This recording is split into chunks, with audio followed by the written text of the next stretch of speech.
আসসালামু আলাইকুম এভরিওয়ান।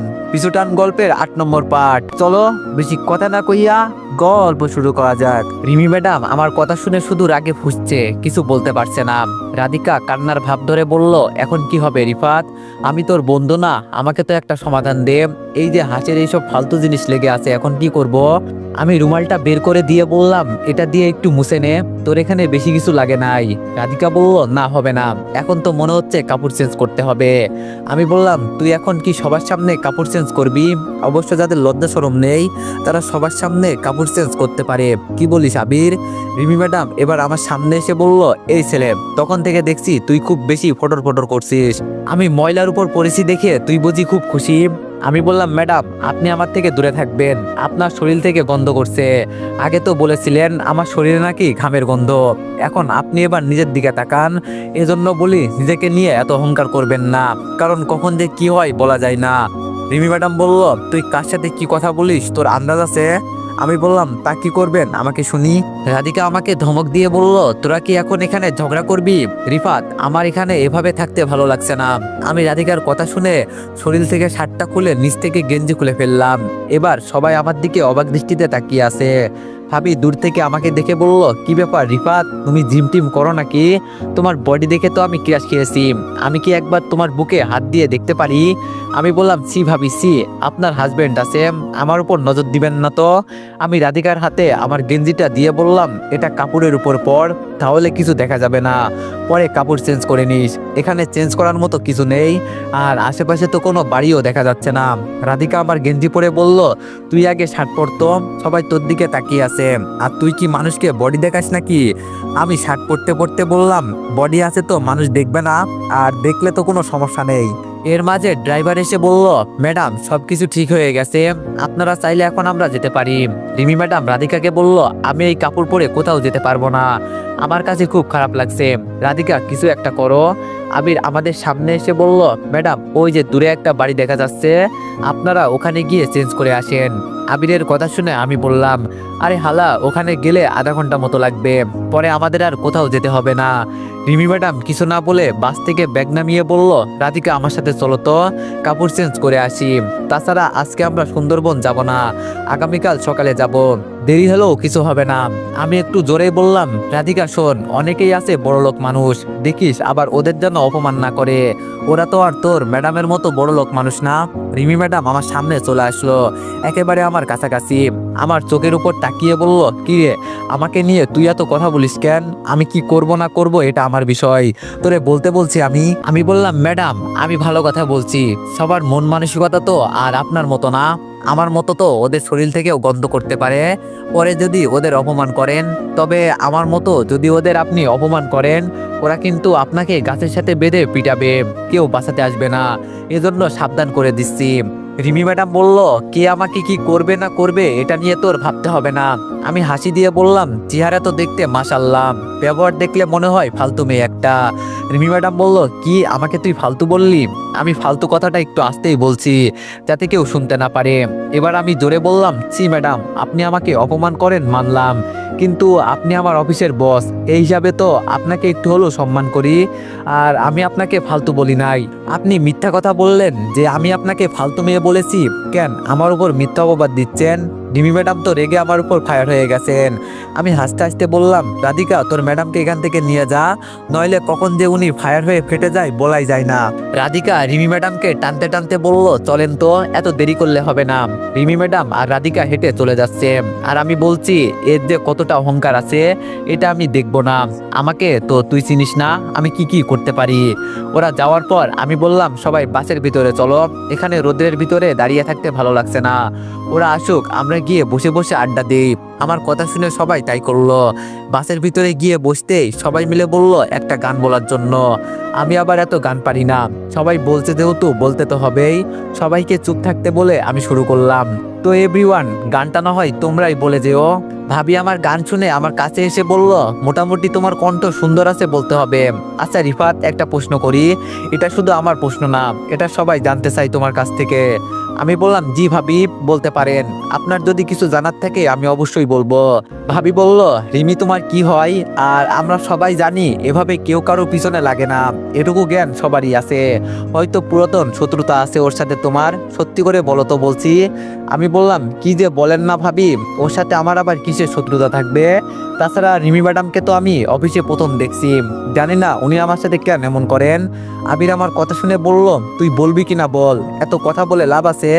আর আমি রাধিকাকে জিজ্ঞেস করছিলাম এই বিষয়ে, ও শুধু বলল তোর কাছের কেউ নাকি রিমি ম্যাডাম, আর তুই বলিস চিনিস না। আমি মাথায় হাত দিয়ে বললাম, যেটা আমি কখনো কাউকে বলতে চাই নাই, আজকে মনে হচ্ছে সবাইকে বলে দিতে হবে, কিন্তু আমি তো এটা চাই নাই। ভাবি আবার বলল, রিফাত প্লিজ বলো, আমি তোমার ভাবি হয়ে তোমাকে অনুরোধ করছি। আমি এবার মাথা নিচু করে বললাম, জি ভাবি, ও আমার এক্স বউ ছিল। আমার মুখ থেকে বউ শব্দটা শুনে সবাই বোকা হয়ে গেল, মনে হচ্ছে আমি সবাইকে উল্টাপাল্টা কিছু বলে ফেলেছি, কারো মুখে কোনো কথা নাই। আমি আবার বললাম, যেটা সবাই শুনলেন এটাই সত্যি কথা, তোমাদের রিমি ম্যাডাম আমার সত্যিকারের বউ ছিল, তবে আমি আমার গার্লফ্রেন্ডকে রেখে ওনাকে বিয়ে করতে চাই নাই। বাবা আমাকে জোর করে বিয়ে করিয়ে দিয়েছে, আর যার কারণে আজকে আমার এই অবস্থা।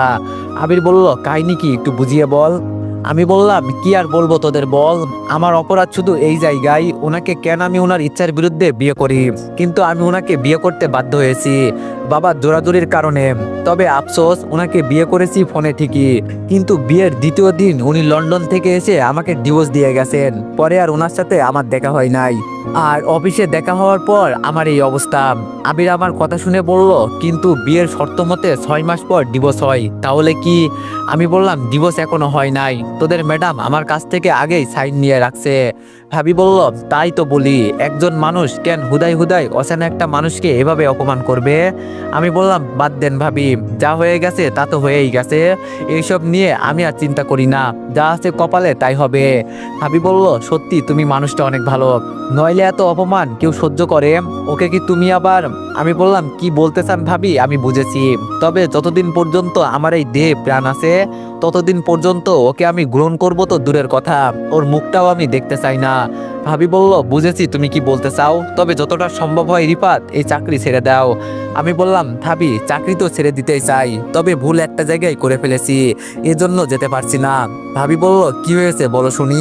আমি বললাম, এটা বলতে পারবো না ভাবি, বাদ দেন, ওরা হয়তো এসে যাবে।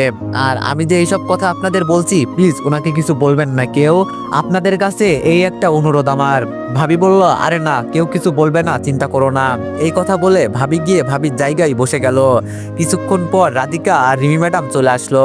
রাধিকা বসে আমার দিকে তাকিয়ে বলল, রিফাত তুই কি পারফিউম ব্যবহার করিস রে? তোর গেঞ্জির ঘ্রাণটা মারাত্মক। আমি বললাম, আরে তোর ম্যাডাম বললো না এটা নাকি ঘামের গন্ধ, তোর ম্যাডামকে জিজ্ঞেস কর, উনি আমার থেকে ভালো জানেন। রাধিকা বলল, দেখ ভাই, একটু চুপ করে বসতো, এখন আর কোনো উল্টাপাল্টা কিছু করিস না, ভালো লাগছে না এমনি। আমি বললাম, তুই আমাকে এই কথা বলতে পারলি?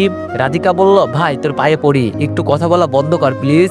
আবির রিমি ম্যাডামকে বলল, ম্যাডাম তখন তো বললেন আমরা কালকে সকালে যাব, তাহলে এখন কি? রিমি ম্যাডাম আবিরের কথা শুনে বলতে শুরু করলো, এখন বাস যেই পর্যন্ত যাই আমরা সেই পর্যন্ত যাব, পরে স্পিড বোট দিয়ে যেতে হবে, পানির উপর তো আর বাদ যাবে না, এজন্য আমরা পানির রাস্তা কাল যাব, আজকে গিয়ে একটা হোটেলে থাকতে হবে সবাই। ম্যাডামের কথা শুনে আমি বুঝলাম উনি কি বলতে চাইছেন। যাক, ভালোই হয়েছে, আজকে রাতে একটু রেস্ট করা যাবে। আনমনে বসে বসে ফোন চাপাচাপি করছি, তখন আবির বলল, রিফাত তোরে একটা কথা বলতে ভুলে গেছি। আমি বললাম, বল এখন। আবির বলল, আমি বলছিলাম না আমার একটা গার্লফ্রেন্ড আছে। আমি বললাম, পরে তো বললি না। আবির বলল, রাধিকাকে প্রপোজ করছিলাম। আমি আবিরের দিকে তাকিয়ে বললাম, কি? আবির বলল, দেখ তুই আবার ওকে কিছু বলিস না প্লিজ, ও না করছে এই কথা যেন কাউকে না বলি, কিন্তু তুই তো আমার বন্ধু, তোরে না বললে কি হয়? আমি বললাম, ও কি বলছে পরে তোরে? আবির বলল, প্রথমে না করছিল, পরে হ্যাঁ বলছে, শুধু আমাকে বলছে কাউকে যেন না বলি। আমি বললাম, রাধিকা এত বড় কাজ করে বসে আছে আর আমাকে কিছু বলে নাই পর্যন্ত? আবির বলল, ও তোরে বলবে বলছে পরে, কিন্তু তার আগে আমি বলে দিলাম। আমি বললাম, ভালোই হয়েছে, আর তাছাড়া ও মেয়েটা অনেক ভালো আছে। আবির বলল, ওর বাবার সাথে আমার বাবার কথা হয়েছে।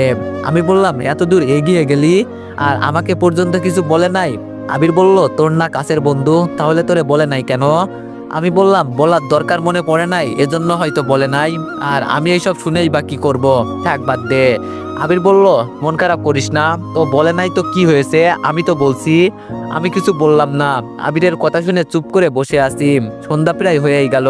বাসের লাইট জ্বালানো আছে, বাইরে হালকা হালকা অন্ধকার হয়ে যাচ্ছে। হঠাৎ মাথায় একটা বুদ্ধি এলো, আমাকে থাপ্পড় দেওয়া না, এর প্রতিশোধ তো নিতেই হবে। আবার গেলাম ড্রাইভারের কাছে, গিয়ে বললাম, মামা 2 মিনিটের জন্য লাইনের আলো বন্ধ করে দিবেন, আর এটাই শেষ, আর কিছু করতে হবে না। ড্রাইভার বলল, মামা সাবধান, উল্টাপাল্টা কিছু করবেন না। আমি বললাম, আরে না, তেমন কিছু করব না, তুমি এত চিন্তা করো না তো। আমি গিয়ে আবিরের পাশে বসতেই আবির বলল, কিরে একটু পর পর তুই ড্রাইভারের কাছে যাস কেন? আমি বললাম, দরকার আছে। রাধিকার দিকে ইশারা করে বললাম, এখন কি হবে না হবে এটা কাউকে বলবি না, তুই চুপচাপ বসে থাকবি, ঠিক আছে? আমি ড্রাইভারের দিকে তাকিয়ে ইশারা করতে ড্রাইভার লাইট বন্ধ করে দিল। এখন বাসের ভিতরে সবকিছু অন্ধকার হয়ে আছে, কিছু দেখা যাচ্ছে না। সুযোগ পেয়েছি, এটা কাজে তো লাগাতেই হবে। আমি দাঁড়িয়ে রাধিকার মুখে হাত দিয়ে চেপে ধরে রিমি ম্যাডামের গালে শরীরের জোরে দিলাম একটা থাপ্পড়। রিমি ম্যাডাম চিৎকার দিয়ে বলল, এই কে রে এখানে? আমি গিয়ে আমার সিটে বসে ফোন নিয়ে বিজি হয়ে গেলাম। রিমি ম্যাডামের চিৎকারের শব্দে ড্রাইভার লাইট অন করলো। ম্যাডাম রেগে বলল, বাসের লাইট বন্ধ করছিলে কেন? ড্রাইভার বলল, ম্যাডাম বাসে একটু সমস্যা হয়েছিল এই জন্য। রাধিকা রিমি ম্যাডামকে বলল, ম্যাডাম কি হয়েছে? ম্যাডাম আমার দিকে তাকিয়ে দেখে যে আমি ফোনে বিজি। যাক, উনি কিছু বুঝতে পারে নাই, আমি ওনাকে চট দিয়েছি। রিমি ম্যাডাম শুধু আশেপাশে তাকিয়ে দেখছে কে ওনাকে চট দিতে পারে। আমি তো মুখ টিপে হাসছি। আহা, আজকে আমার কতটা যে ভালো লাগছে বলার বাইরে। ইস, এতদিন পর ওনাকে একটা থাপ্পড় দিতে পারছি।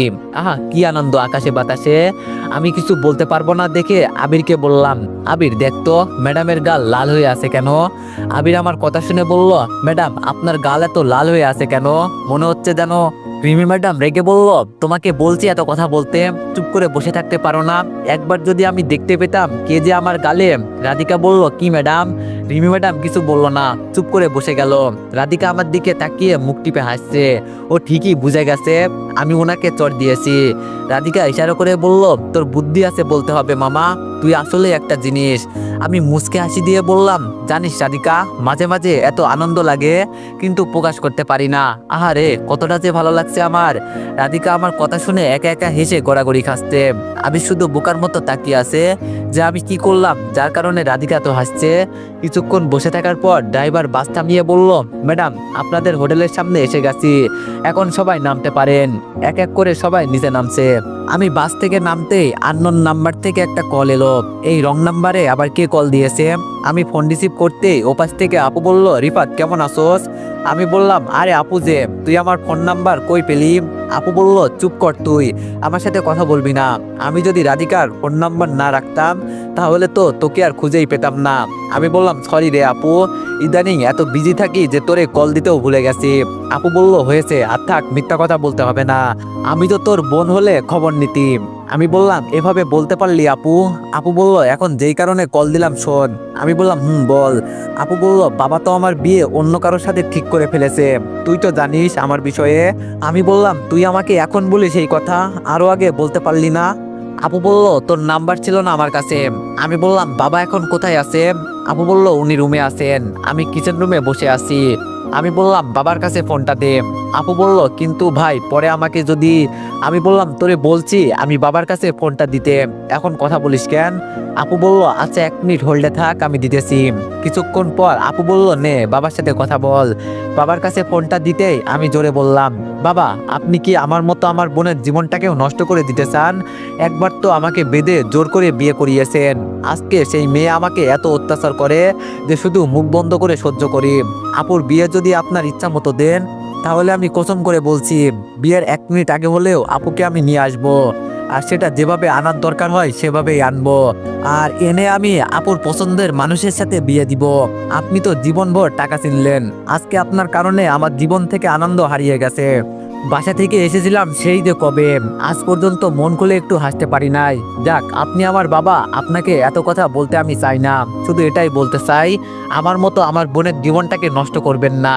আর যদি এমন কিছু করেন তো ওই তখন বলছি না ওকে আমি তুলে নিয়ে আসবো, সত্যি সত্যি পরে এমন কিছু করব এই বলে দিলাম। ভালো থাকবেন আর সুস্থ থাকবেন, বাই। এই কথা বলে আমি কল কেটে দিলাম। এতক্ষণ সবাই যে আমার কথা শুনছিল আমি বুঝতে পারি নাই, হয়তো আমি রেগে কথা বলছি এজন্য সবাই আমার দিকে তাকিয়েছিল। রাধিকা দূর থেকেই বলল, রিফাত কোনো সমস্যা হয়েছে কি? আমি বললাম না, তেমন কিছু হয় নাই, ওই পারিবারিক ঝামেলা। রাধিকা আমার সামনে এসে বলল, এইসব নিয়ে চিন্তা করিস না, এখন চল হোটেলে যাই, দেরি হয়ে যাচ্ছে। আমি বললাম রে চল, এমনি খুব ক্ষুধা লাগছে। আমরা সবাই মিলে হোটেলে চলে গেলাম। আমাদের 5 জনকে একটা রুম দিল, আর আমাদের পাশের রুমটা রিমি ম্যাডাম আর রাধিকা। হালকা কিছু খেয়ে বিছানার উপর বসে আছি, তখন আবির বলল, রিফা চল লুডো খেলি। আমি বললাম না ভাই, আমার খেলার ইচ্ছা নাই, তুই অন্য কারোর সাথে খেল। আর আমি একটু বাইরে গেলাম, ঠিক আছে, এখানে আমার ভালো লাগছে না। এই কথা বলে আমি রুম থেকে বের হয়ে গেলাম। আমাদের রুমের সামনে সুইমিং পুল আছে, ওটার দিকে আমি তাকিয়ে আছি। পাশের রুম থেকে রিমি ম্যাডাম আওয়াজ করে বলল, সত্যি করে বলো তো রাধিকা, তখন অন্ধকারে বাসে আমার গালে থাপ্পড় দিয়েছিল কে? রাধিকা কি বললো শুনি নাই। আমি মনে মনে বললাম, রাধিকা কখনো হয়তো আমার কথা বলবে না, কারণ ওকে আমি ভালো করেই চিনি। এর মাঝেই আপু আবার কল দিল। আমি ফোন রিসিভ করে বললাম, আপু বল। আপু বলল, তোরে অনেক অনেক ধন্যবাদ ভাই, বাবা ফোন করে ওদের না করছে, আর আমাকে বলছে আমি যার সাথে প্রেম করি তার সাথে আমার বিয়ে হবে, আর ওদের এখানে আসতে বলছে। আমি বললাম শুনে খুব ভালো লাগলো। আপু বলল, তোরে অনেক অনেক ধন্যবাদ ভাই, নে আম্মু তোর সাথে কথা বলবে। আম্মু বলল, হ্যালো বাবা, তুই কোথায় আসোস, কেমন আসোস, ঠিকমতো খাওয়া দাওয়া করিস তো?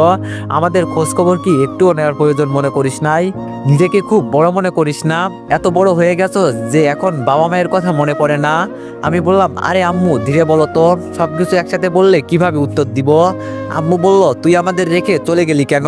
আমি বললাম, দেখো একদম কান্না করবে না, আর আমি গিয়েছি কি সাদে, তখন তো তুমি নিজ চোখে দেখছো। আম্মু বলল, তো কি হয়েছে? পরে তো ওই মেয়ে সত্যি কথা বলছে, আর সেই দিন চেয়ারম্যান এসে মাপ চেয়ে গেছে আমাদের কাছে।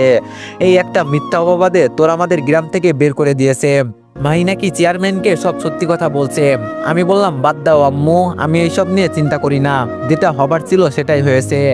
আর মায়ের সাথে আমার দেখা হয়েছিল, ওর এখন স্বামী আছে। আম্মু বলল, তুই কিছু বলিস তাই বাবা? আমি বললাম, আম্মু তুমি কি চাও আমি ওকে কিছু বলি, পরে যদি ওর সংসার নষ্ট হয়ে যায়? আম্মু বলল, বাবা ভালো কাজ করলি, আচ্ছা এখন তুই বাসায় আয়, তোরা ছাড়া আর ভালো লাগছে না। আমি বললাম, বাসায় আসবো আর আবার আমাকে জোর করে বিয়ে দিবে না? এটা তো হতে পারে না। আম্মু বলল, তুই তোর বাবাকে আগে কি বললি জানিস? ওনাকে আমি কখনো কান্না করতে দেখি নাই, আজকে কান্না করছে। যদি উনি টাকার জন্য এইসব করে, তাহলে এগুলো কার জন্য করে বল? আমি বললাম, আম্মু তখন আমি বুঝতে পারি নাই, আপুর কথা শুনে রাগ হয়েছিল।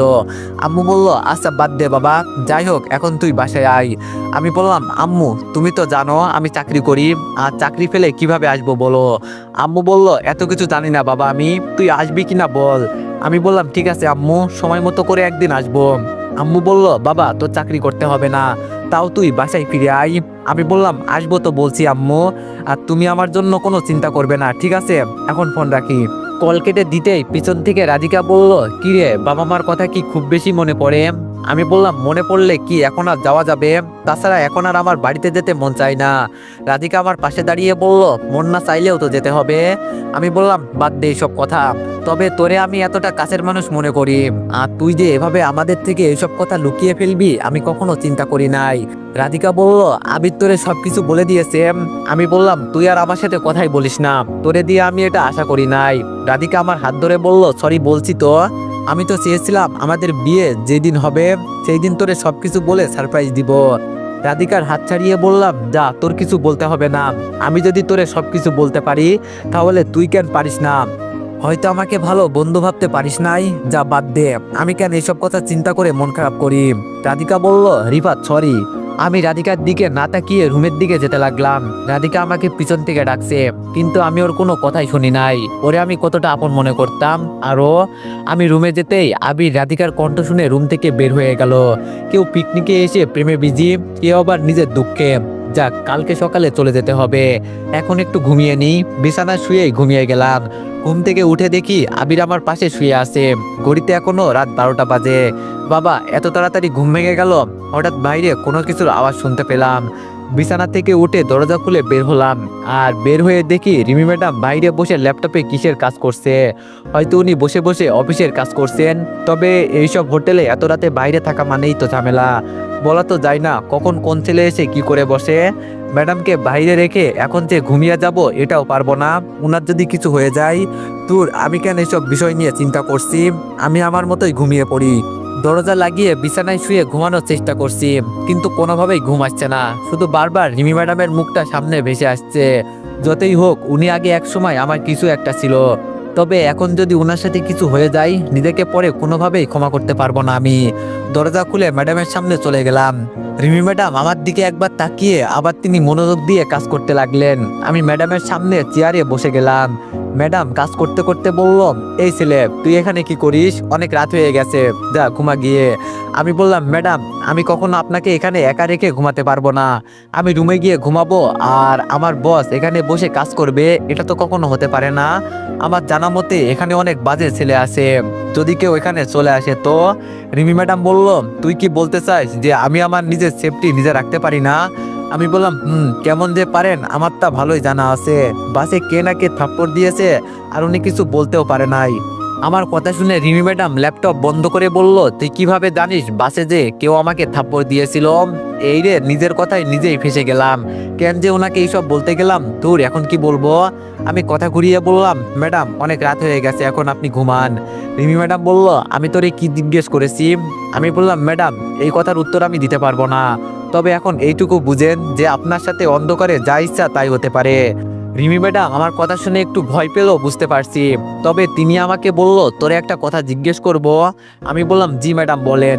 রিমি ম্যাডাম বলল, তুই কি গ্রাম থেকে এখানে চাকরি করতে এলি? আমি বললাম, কি করবেন এইসব কথা শুনে ম্যাডাম? আপনি তো আমাকে শুধু শাস্তি দেন, যদি ইচ্ছে হয় এখন দিতে পারেন, কেউ কিছু দেখবে না। জানেন ম্যাডাম, বাবার কারণে আমার জীবনটা নষ্ট হয়ে গেল, গার্লফ্রেন্ডের কারণে নিজের গ্রাম থেকে বের হয়েছি, আর এখন শুধু। রিমি ম্যাডাম বলল, আমি রাধিকার কাছ থেকে সবকিছু শুনছি, আমাকে তোর সম্পর্কে সবকিছু বলছে, আমি সরি তোর সাথে।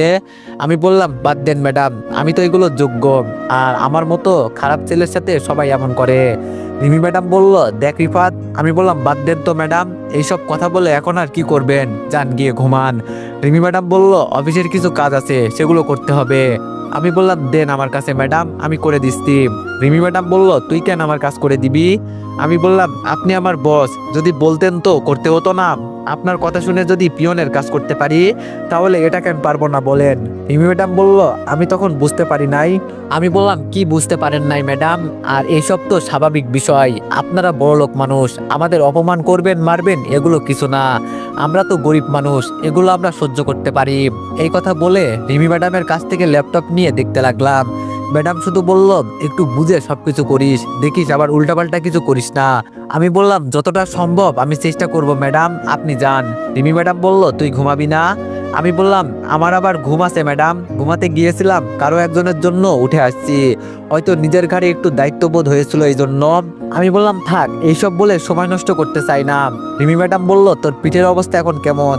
আমি বললাম, কেন ম্যাডাম, আবার কি গরম পানি আমার উপর দিতে চান? এবার দিলে একেবারে মেরে ফেলবেন, কারণ এইসব সহ্য করতে পারি না ম্যাডাম। রিমি ম্যাডাম আমার কথা শুনে কিছু বলে নাই, চুপচাপ রুমের দিকে যেতে লাগলো। তো এভরিওয়ান, নেক্সট পার্টের জন্য সবাই অপেক্ষা করো, আর সবাই একটু বেশি বেশি লাইক আর কমেন্ট করে দিও। ধন্যবাদ।